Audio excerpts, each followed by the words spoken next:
नांदगाव मतदारसंघाचे आमदार सुहास कांदे यांच्या प्रयत्नातून उभारण्यात येत असलेल्या आशिया खंडातील सर्वात मोठ्या शिवसृष्टीचे लोकार्पण मुख्यमंत्री एकनाथ शिंदे यांच्या उपस्थितीत 3 ऑगस्टला होणार आहे।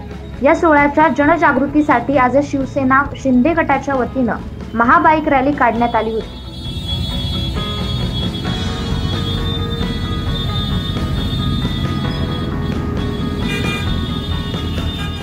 यावेळी बाईकला भगवा ध्वज बांधून शिवसैनिक मोठ्या संख्येने या बाईक रॅलीत सहभागी झाले होते। यावेळी जय भवानी जय शिवाजी, छत्रपती शिवाजी महाराज की जय अशी जोरदार घोषणाबाजी करण्यात आली। यावेळी शिवसृष्टीच्या लोकार्पण सोहळ्यास उपस्थित राहण्याचे आवाहन स्थानिक नागरिकांना करण्यात आले।